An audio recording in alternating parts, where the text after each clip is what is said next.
everyone. Thanks for joining us. This is Market Talk Monday with Isaiah Porter and his teammates at Foundations Investment Advisory.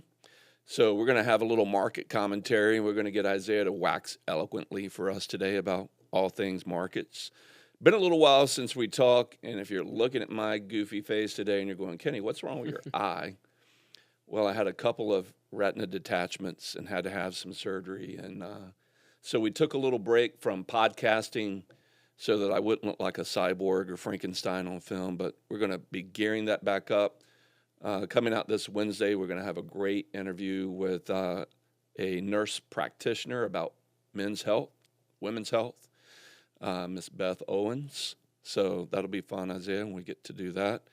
But as it relates to today, Market Talk Monday, this is a great time to kind of start this little series off of our podcast to talk about things in the market. And the week of August 22nd, there's some pretty interesting stuff coming out, the Fed's meeting. So why don't you give us a little background on what this Fed talk could be like? Yeah. The Fed talk was super interesting to me for sure. We had Fed Chairman Powell come out talking about the potential and hinting towards a rate cut, really putting a lot of pressure on the jobs market, really shifting the attitude. You saw he was pretty hawkish at the beginning of the year, saying, "Oh, we're going to keep rates the same." But he was hinting at yesterday's. It really depends on jobs and labor. If they see jobs are down, they're going to see that they're going to loosen supply a little bit or loosen. And didn't we last week see a little hit in the market and then a nice little rebound? Yeah. So what happened there? Yeah, we saw tech lag a little bit. So we saw the NASDAQ took a little bit of a downturn. Finished the week off about negative 50 bips. So that was lagging. We saw small caps come back pretty strong. Small caps finished off about 3.3%, with the Dow setting a new all-time high on Friday. It's just burning through it, right? The markets keep going up, and it's just wild. Yeah, that's the interesting part about last week is it's really hard to tell because the markets are saying one thing. We see new all-time highs being set almost daily, and then the economy saying the other, talking about rate cuts and are we going to keep rates? Are they going to stay? Are they going to cut? But I think the market's responding that they think Fed Chairman Powell is going to cut in September by 25 bips. So part of, in our firm, you and the advisory team at Foundations, your job is to really help manage clients through weathering the storms and weathering through the upsides of the market and being fully exposed to the market. What is data suggesting as far as you guys are concerned about what the rest of the year is going to look like? That's a great question. The way I'm looking at it now is how our models are positioned. We're kind of holding still for now. We could see a sector rotation out of tech just a little bit. Last week we saw a little bit with the NASDAQ and see more going into cyclicals and small caps.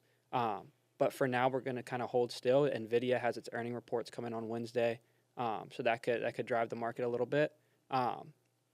But really just holding still for now, I think, until at least after a rate cut, if we hear about it, or what happens with Fed Chairman Powell if he decides to. So if you were a betting man, rate cuts, what's your take on whether it happens or not? He's getting positioned to cut rates. In a position to cut rates. Yeah. So do you think it's kind of baked into the market already?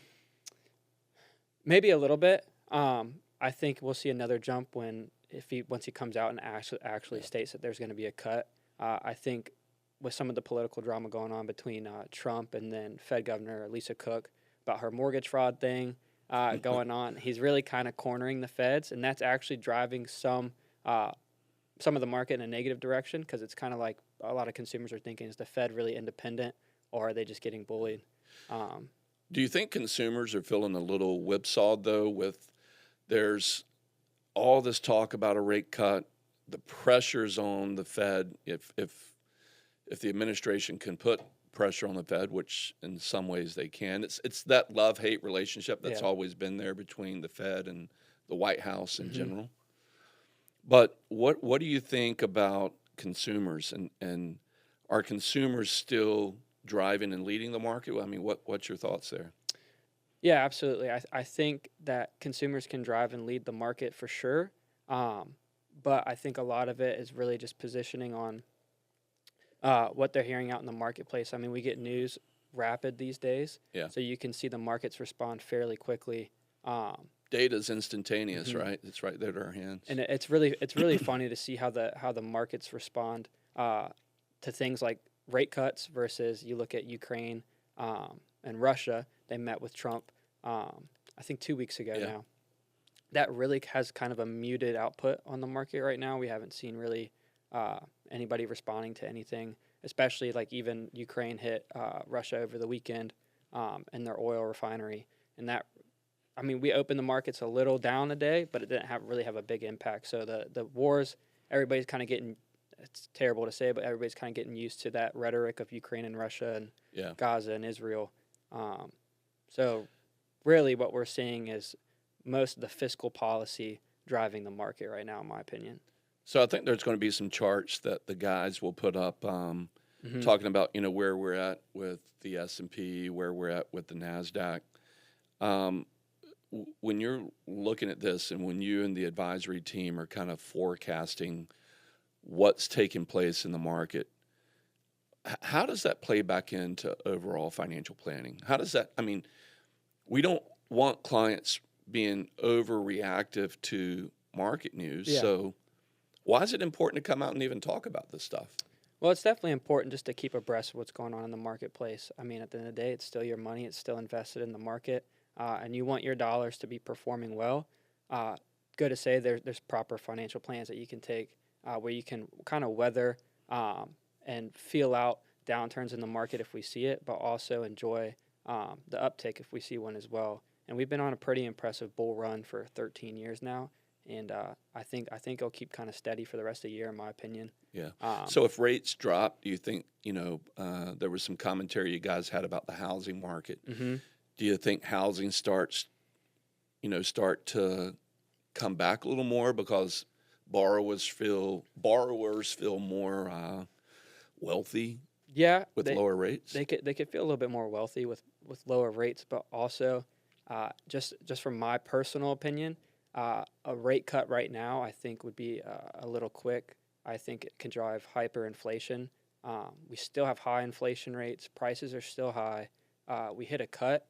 That's going to drive the prices even more. I don't really see there's room for a rate cut, in my opinion. I think if I was the Fed chairman, I think I'd keep rates the same. You're going to piss a few people off saying that. So yeah, why? Why would you keep rates the same? Just look at the overall prices. Look how expensive everything is right now. Everybody can feel it, and all of our clients, when they come in talking about their income plan, they're talking about inflation or can their dollars it's the stealth tax, right? Mm-hmm. So what it sounds like to me you're saying is that it comes back to those overall retirement pressures that we sound like a broken record. Mm-hmm. We're talking about you have to pay attention to federal income tax. Yep. You have to pay attention to inflation or the stealth tax. That creates, in some ways, just those two alone creates market volatility. Yep. And with market volatility, is there a plan built around market volatility? Not if it comes, but when it comes. Mm-hmm. How do our clients offset that risk? What are we doing to help with that? Yeah, absolutely. So in a typical sense, you'd see a lot of people be heavily invested in bonds during volatile markets, especially for equities. But in our position, I kind of like to take I call it an alternative. I like to call insurance products alternative, but I'm just going to be flat out and say we use insurance products. Right. When we use things like fixed index annuities, we're not going to feel the wrath of a 37% loss like in 2008. Yeah. So it's bringing together that what we would refer to as that actuarial science. Mm-hmm. Actuarial science is the way in how you use alternative fixed products to the bond market. Yeah. Could be how do you introduce annuities, multi-year guarantee annuities, single premium immediate annuities. Mm-hmm. How do you introduce fixed index annuities, income annuities? Those annuities can play a massive role in the income distribution phase, not necessarily for you young accumulators out there, but for you distributors, those in the distribution or even the legacy phase, how you marry together permanent life insurance, annuities, income annuities with the investment world matters. Mm-hmm. You can't have just one position. Absolutely. You can't just have actuarial science That's going broke safely. You can't just have investments, which could be going broke by chasing the next return, the next great thing. Yep. So give us a little insight on the overall investment market and how you see that playing out next quarter, the next year, the next 5 years. What's the tea leaves saying? The overall broad market where I think it's going to head. I mean, I don't have a crystal ball. I wish I did. I wouldn't be here right now if I did. Be a bazillionaire? I'd be a bazillionaire. But I mean, I think tech's still going to hold its stronghold in the market. I think tech it's the way of the future. It's the way we integrate things. If you look at AI into the integration of all workforces, it's huge. I think tech will be a big sector, a big player for the next few years for sure. But I wanted to touch on the rate cut again, and the reason why I'd want to keep rates steady is also looking at our national deficit. We look at our national deficit and we're cutting rates. We're going to see hyperinflation and things get more and more expensive. And I don't see how we're cutting rates and borrowing money from somebody that's already very leveraged. Yeah. And we're getting a pay cut on borrowed money. So that's where I've raised my question is you're going to cut the expense of borrowed money, and if that makes sense, and then you're going to let the deficit rise. So that's huge for me. So there's been some speculation that Trump and the administration around President Trump is purposely trying to devalue the dollar to make it less expensive in payments. Mm-hmm.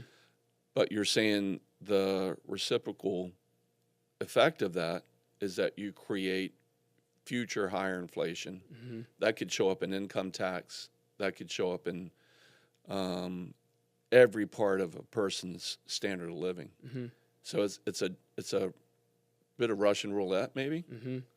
So what's the long-term strategy in how a client should approach the environment that we're in right now? Yeah, the long-term strategy, that's a great question. The long-term strategy I usually want to look at is a good balance of assets in your Roth IRA or Roth 401k or Roth account where you're going to mitigate tax, but also have money in your non-qualified accounts, as well as having some tax-deferred dollars, because especially if you're a pre-retiree and you've been taught to kick the can down the road through tax-deferred products, Roth conversions can end up hurting you, especially if we see a down market. So be careful with how much you convert in a Roth. And be careful how you do it as well. Yeah. I think the asset location matters just as much as where. So the asset location, meaning where it's held in, what tax status it's held in, and also market performance as well. Okay. It plays a huge role into Roth conversions. So be careful when you do your Roth conversions, especially. It takes another thing of market timing as well. So you approach this, father and son, you approach it from the equities market. I approach it from the fixed income insurance side. And together, that's a very, very nice mix. So often what we see, those folks will come in our office and they'll be heavily weighted one way or the other. Mm-hmm.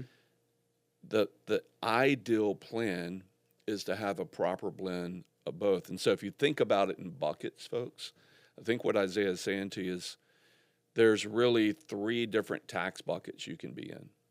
You can be in a taxable bucket, you can be in a tax-deferred bucket, and you can be in a tax-free bucket. Mm-hmm. That's really the only 3 buckets that are available to us. Yeah. Taxable, tax-deferred, tax-free. Another way to think about tax-deferred is tax postponement. Mm-hmm. So how long do you want to postpone the tax on something that's inevitable anyway? Yep. And if we think there's an environment where income tax could go up in the future, then you got to create plans to mitigate or minimize the effect of that on your overall portfolio in the future, which is going to drive down the rate of return after you pay tax, right? Mm-hmm. So you're saying basically a proper blend of taxable, tax-deferred, tax-free. Yeah, absolutely. I think that when you asked about the long-term effects of a rate cut and how long we keep it there, I think the blending where you put your dollars and how they're working is very important. And that's going to help offset some of the risk of what happens with rates. If you look at where we're at now, we're in the fourth lowest tax brackets in American history. Of all time, yeah, all the way back to 1913. That's a great point. Then when you think about these tax buckets, I visualize those tax buckets bleeding down or kind of decanting down into the different type of investment bucket, so to speak. There can be a cash bucket, there can be an income bucket, and then there can be a growth or long-term bucket. And so when we're doing planning with our clients and strategies with our clients, those are the buckets that we want you to think about. What type of tax buckets are flowing into your investment buckets? Is it cash? There should be something there. The short term, 3 to 6 months, 3 months, maybe even to a year of having that short term money available and readily accessible. You've already paid tax on it. Then an income bucket that provides that steady flow of income above and beyond Social Security and pensions. And then that long-term bucket should be what gives you the permission to stay fully invested. And fully invested meaning that you have a portfolio that is full of what? Equities, right? So how those are blended now, that bucket goes into how you diversify a portfolio, right? So when a person comes in and they meet with us, and I know this is getting off market commentary a little bit, but if a person's going to come in and meet with you, what's the first thing you do from an investment point of view to help them see what's underneath the plan? Their risk. I gotta see where they fall on the pendulum. When the pendulum swings, if we see a huge downturn, how is John Doe going to react? So we take a risk assessment with them, making sure that they're properly invested the way they feel comfortable being invested. And then we put strategies together based off of. So you're working off what makes them sleep well at night? In kind of their risk score? In essence, yeah. And then what the actual underlying investments that they own, how those are scored? So, yeah, definitely. How it's scored, how the underlying investment is scored. But in some circumstances, some people are very sheepish, and you have to coach them a little bit to tell them, hey, you have to have a little bit of money exposed to risk or you're going to bleed yourself to death. It's kind of like what you've got on the screen here. If you think about your money in this graphical picture here of ups and downs, you have to be somewhat comfortable with the movement of money in the underlying investments that you have it in, right? And this is a pretty good picture of taking a look at those, what do you call it, the candlesticks? Candlesticks. And making sure that you can sleep well through various markets. But that comes back to the overall plan and strategy you've put in place. Okay. So if a person wants to learn more, see more, how can they reach you? Yeah, they can reach me. They can email me first. That's probably the best way to get me. IP@KennethPorterandCo.com. They can go to our website and they can book an initial discovery with us. And I'd be happy to go over some investment opportunities with them.